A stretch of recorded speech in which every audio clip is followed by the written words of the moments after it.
Prologue. In the dimensional gap of endless deep space where life once struggled to exist, no living beings knew that place. In that infinite expanse lies a graveyard guarded by an unnamed gravekeeper. Dead people sleep within the tombstone endlessly. One day, the gravekeeper chose one grave among the sleeping dead. The gravekeeper pulled out the memory core from the tombstone, established the space-time that it should return, and threw it out into space. It flew off into the cosmos far, far away, and struck a boy on a certain planet, who had died of a lightning strike in broad daylight. The boy's heart began to beat again.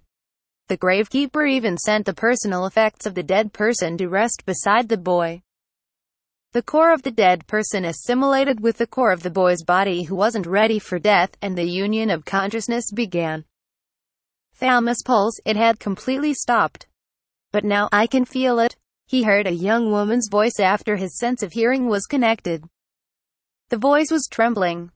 So, was he revived? This time, it was the substantially rough voice of a man. The conversation between these two people with unfamiliar voices became gradually clear. His vision was still inaccessible. A strong damp wind blew off the dust that was on his skin. The distant thunder reverberated eerily. What happened to me? He was a young pharmacologist living in Japan in the year 20XX. He was an excellent researcher, who always stayed overnight at the university laboratory to do nothing but research. He had a clear-headed and enthusiastic personality, eagerly researched until success, and sent out new medicine for incurable diseases one after another. His results were known throughout the world. People all over the world have high expectations of his success. He made a name for himself while still young and lived a fast life. Time is not enough. He wanted to create a world where no one would suffer from illness. He wanted to heal more and more people. A reckless type of young pharmacologist, burning with idealism. He wanted to deliver the new medicines to the patient even just by a second earlier in a day. With the medicine that he made, he wanted to eliminate all kinds of pestilence and diseases on Earth. It was a struggle that he bet his life on. However, halfway to achieving his dream, his struggle met a disappointing end. Because he was immersed in his research day and night, his body reached its limit. The cause of death was acute myocardial infarction, a typical result of overworking. Thus, before long he vaguely remembered his death. This fresh life, in the noisy storm that had passed, had started when he fell clumsily and lay down. It's the spring of 1145 of True Era. Master Falma. Hold on. This is Lot, please hold on. Again, he heard the unfamiliar voice of a girl. The girl was crying while shouting and shaking him. Who is Falma? He wondered while struggling with an unfamiliar pain. Master Falma, this is completely a mistaken identity.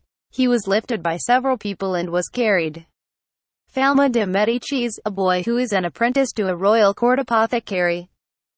This man, who was originally a pharmacologist in Japan in his previous existence that died from overworking, was living a fast life and didn't work in moderation.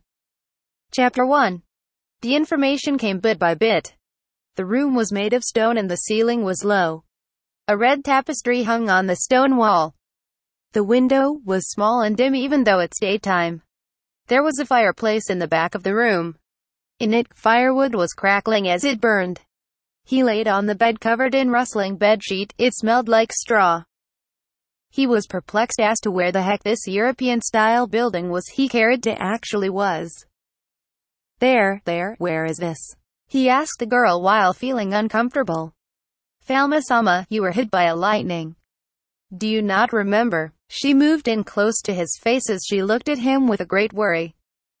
She looked to about 10 years old, with her angelic smile pointing towards me. She wore a simple dress with a white apron over it. Her beautiful, glossy, pinkish gold long hair drops down to her shoulders. A beautiful girl with blue eyes that drew you in had a white headdress demurely placed on top of her head. He thought it was cosplay, but his impression said that it lacked imagination. He tried to get up quickly, but his muscles were weak and did not allow for it. No, actually I can't clearly remember. Who are you? When the girl heard that, her smile disappeared, replaced with a sad face.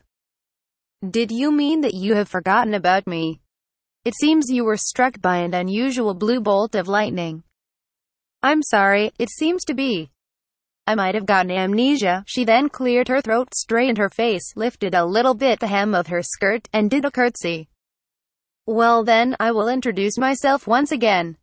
I'm your servant, Charlotte. Please call me Lot as usual. Along with my mother, who was summoned by Master, we have been serving you in this mansion since you were a child. Ask us for anything, Falma-san. It seems the mother and child work together in this mansion as live-in employees. He thought about it, but shouldn't he bring this kid to the police because of child labor? Falma-sama was called out the second time. Because he was called out many times, he was finally aware. Falma. Me? What is that? A name for some kind of pharmaceutical company? His mood became sensitive. He wondered if that's just a nickname given by her. Yes, you are Falma de Medici-sama de Medicis. He remembered that Medici was a French-sounding family name that ruled medieval Florence. You generally wouldn't make a mistake of that with someone who has a Japanese face. Then it dawned on him. Would you show me a mirror? Perhaps it might not be a mistaken identity. He had a bad feeling about that. I'll bring it now. It was obvious that his body was differed from his former self, even without looking at the mirror. The hands and arms he saw were too small. No matter how he looked at it, they appeared to belong to a kid. Not to mention that the race wasn't even the same in the first place. Why, when he looked into the small hand mirror, what he saw was a Caucasian boy with blonde hair, blue eyes, and a goofy face. This is impossible. When he said that, he told his body to rise up from the bed and it listened. He then looked out of the window. What filled his view was a foreign town resembling those of medieval Europe. And extending outside the window were people who wore old-fashioned clothes coming and going. A lively marketplace. The sound of bells coming from the bell tower filled the air. He was flabbergasted, his mouth wide open. La lightly tapped him on the back as she became worried with him in a daze. Are you okay? I'm sorry. I'm feeling slightly unwell. Opening parenthesis. Given that this is not a dream, was I reborn, then? But he doesn't believe in an unscientific phenomenon such as reincarnation, but now that the affected person is himself, he might believe it. I wonder how I died. Could it be death from overworking? Although it didn't occur to him how he died, death from overworking was the first thing that comes to his mind. His working hours were exploitative. It surpassed the limits of flex time or unpaid overtime. When he calmly calculated his working hours, he came up with over 20 hours a day. Because of that, he had been living in a sleeping bag in a corner of the laboratory. Although blaming the workplace is like barking at the wrong tree. He himself chose to be exploited at work. Hobby equals work was the mindset of what was once a workaholic person. He died. And he was reborn. Considering it a good thing, he resigned himself to accept it. He thought so, but impossible. This can't be good. Nevertheless, he never gave up the sliver of hope that this was just a dream. I beg of you, make this a dream. I still haven't put together a thesis on the deity I had left behind. Because of the condition of his previous life, he was rolling in regret. He remembered what's called a reality check. There is a way to check if the phenomenon or event that occurs right there and then is in a dream or not. He held his breath. It doesn't hurt when you're in a dream, and you can continue to live. But after a 1 minute, he coughed it out grandly. Fwaya. Jehu, he, who dangerously stopped breathing, saw the girl cutting in. What are you doing? Seems like you are having fun playing. Lot stared at him blankly, and showed him a carefree smile. This servant child had an impression that was well acquainted with relatively tragic circumstances. No, I was not playing. Though it would seem so. This world is real? Did the lightning strike restore the memories of my previous life? As he unintentionally became perplexed, the girl's hand held onto his arm. It was then he noticed that both of his arms were wrapped in bandages. What is? Ah, Falma-sama. You shouldn't move suddenly, doesn't it hurt? He unwrapped the bandage. His arm was coated with a dark red ointment. He wiped off the ointment with the bandage. The painful-looking keloid ran from his shoulder to his upper arm, burned by the lightning's electric current. Both arms. Lot covered her mouth with both hands, her pale blue eyes widening upon seeing the scar. She made a sign of prayer towards the wound. Your scar from the lightning looks like the crest of the holy god of medicine. I guess the medicine god protected you, the scar of the lightning strike. I think when the lightning crawled and burned my skin, it made a Lichtenberg pattern, yes?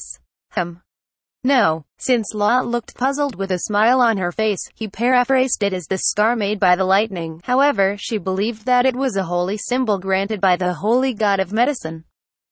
She said it's for a person to survive a lightning strike.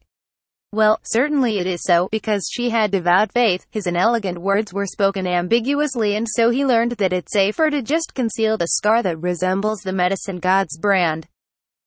Ah, that's right, I brought some delicious sweets. Please have some. It will also calm you. Lot placed beside him something like a wafer in an empty silver cup. Thanks for the food. How about you? I couldn't possibly. The master should not give such expensive things to their servants, and should just leave them as they were. Even though she said that, Lot looks like her drool will drip down any moment. Her feeling seems to have been reflected on obedient face. You don't have to decline, you need to fill up your stomach. Do you really mean it, Falma-sama? Really mean it. Then, thanks for the food. Sweets are expensive in this world, so servants cannot easily taste them. That's why Lot was really delighted when he said that. You want to eat one more? No way. Are you sure? Absolutely. Yes, absolutely, because she ate with a great relish. He gave her more than half. Just looking at the situation, it became an escape from reality and his mind was healed. My cheek seems to melt away. Falma-sama, I'm getting thirsty. Will you use a divine art like before? Can I have the water you make? The water that Falma-sama produces is very delicious, Lot pleaded to Falma while holding out a humble wooden cup towards him. What? Divine art? Water? His voice almost squeaked. He was reincarnated from a different person. There was no way for him to gain the knowledge about this world other than to live in it. He thought that he had to play along with her, but he doesn't know what he doesn't know. Falma-sama is a master of the divine art of water. No way. Did you forget about the divine art? Although that was supposed to be his specialty. Her face then momentarily turned pale. Seems like that being able to use divine arts was the proof of being a noble. So, what would happen to me if I can't use it? I do not want to even think about it, but if he was not able to use divine arts anymore, he wouldn't be recognized as a noble. His father would disinherit him, and he'd be chased out of the mansion as a commoner. I'll keep it a secret. I know nothing. This is a favor for receiving the sweets. A great amount of gratitude. Lot waves both hands as she kept her eyes closed. If you bear that much gratitude, will you leave me alone for a little bit? I will try to remember the divine art. Rather than saying that he wants to remember, he just wants to be left alone. That's right. Please slowly recuperate to invoke the creation of water. She told him he must imagine the form of the water in his mind. It will surge and pool from the hands. She left the room as saying she'd finish the laundry and go shopping. He would be exposed to everyone if he couldn't use divine arts. He'd be driven out of the mansion, with no food, and would probably die a miserable death. In this world, something like that was possible. If he'd ever be expelled from the mansion, he must set himself up with work before going out in the cold. If all else fails, he had no choice but to go join the war. Falma got depressed just thinking about it. Therefore he decided to deal with recovering the divine arts. Water. He concentrated his attention on both hands, which were above the wooden bowl, and imagined water in his mind. Water. He was a pharmacologist in Japan. He had deep understanding of water molecules. He fully understood the elemental form, energy state diagram, and even the spin states. However, what could that knowledge be used for? It's no use her. He felt like a great deal of time had passed, then his blood flow was getting warm and an unusual phenomenon was occurring on his arm scar.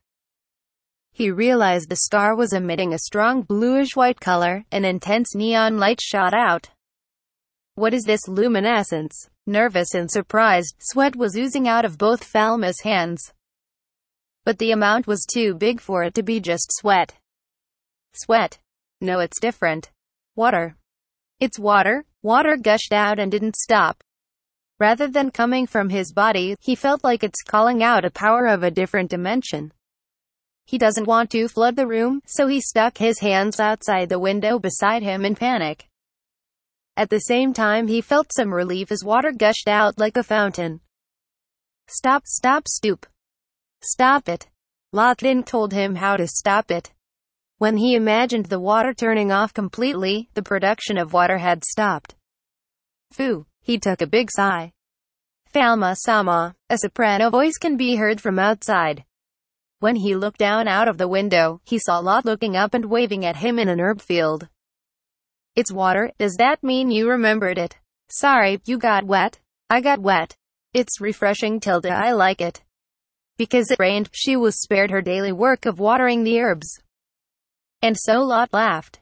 What a relief. Thus, he recovered his divine art of water.